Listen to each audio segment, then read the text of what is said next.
తెలంగాణ రాష్ట్రం ఏర్పడ్డాక పెద్ద పెద్ద కంపెనీలు హైదరాబాద్ వైపు చూస్తున్నాయని తెలంగాణ రాష్ట్ర క్రీడలు యువజనుల శాఖ మంత్రి శ్రీనివాస్ గౌడ్ అన్నారు.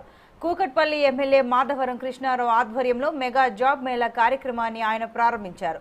జాబ్ మేళా ద్వారా ఉద్యోగాలు పొందిన పలువురు నిరుద్యోగులకు మంత్రి అపాయింట్మెంట్ లెటర్లు అందజేశారు. తన నియోజకవర్గంలో నిరుద్యోగులు ఉండకూడదన్న సదాభిప్రాయంతో ఎమ్మెల్యే కృష్ణారావు జాబ్ మేళా ఏర్పాటు చేయడం సంతోషకర విషయమని శ్రీనివాస్ గౌడ్ వ్యాఖ్యానించారు.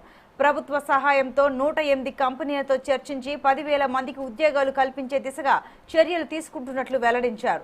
ప్రపంచ దేశాలని హైదరాబాద్లో తమ కార్యకలాపాలను చేసుకునేందుకు సంస్థలను ఏర్పాటు చేసేందుకు ముందుకు వస్తున్నాయన్నారు.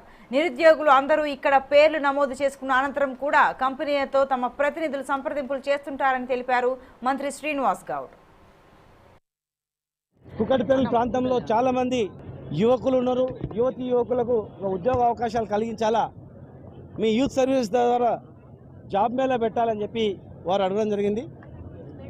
వారి కోరిక మేరకు మా ఎండి సెట్విన్ మా ప్రిన్సిపల్ సెక్రటరీతో మాట్లాడి 109 కంపెనీలతో మాట్లాడి ఈరోజు 109 కంపెనీలు ఇక్కడ ఇంటర్వ్యూ చేసి ఇక్కడనే ఈరోజే దాదాపు 10,000 ఉద్యోగ అవకాశాలు కలిగేటట్లు ఇక్కడనే జాబ్ మేళా పెట్టి ఇక్కడ ఏర్పాటు చేయడం జరిగింది.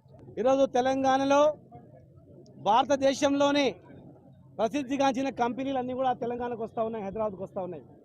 ఐటీ మంత్రి కేటీఆర్ గారి నాయకత్వంలో అనేక కంపెనీలు కుకట్పల్లి పరిసర ప్రాంతాల్లో వస్తున్నాయి. మరి ఆ కంపెనీలో మాకు కూడా ఉద్యోగాలు కావాలి, ఆ ఐటీ ఇండస్ట్రీస్లో మాకు ఉద్యోగాలు కావాలని చెప్పి వాళ్ళతో మాట్లాడి పెట్టడం జరిగింది. తెలంగాణ వచ్చిన తర్వాత కరెంట్ ఉండదు, ఇండస్ట్రీస్ ఉండవు, తెలంగాణ వచ్చిన తర్వాత బతకాలు అయితే హైదరాబాద్ అని చెప్పి చాలామంది మాట్లాడారు.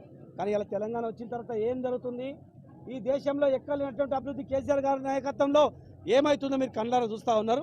కేటీ రామారావు గారు చేసినటువంటి కృషి సాఫ్ట్వేర్ కంపెనీలు రావడం, ఈరోజు మా ముఖ్యమంత్రి కేసీఆర్ గారు 24 గంటల కరెంట్ ఇవ్వడం వల్ల ఇవన్నీ సాఫ్ట్వేర్ కంపెనీలు కూడా హైదరాబాద్ నగరం రావడం. ఒక సాఫ్ట్వేర్ కంపెనీ వచ్చిందంటే 10-15 వేల ఉద్యోగాలు, 500 నుంచి సుమారుగా 30,000 ఉద్యోగాల వరకు వచ్చేటువంటి కంపెనీలు హైదరాబాద్ నగరం వచ్చినాయి అంటే 8-9 సంవత్సరాల్లో మా ముఖ్యమంత్రి కేసీఆర్ గారి నాయకత్వంలో, అదేవిధంగా మా కేటీ రామారావు గారు చేసినటువంటి కృషి వల్ల ఈరోజు కార్యక్రమం చేశాం.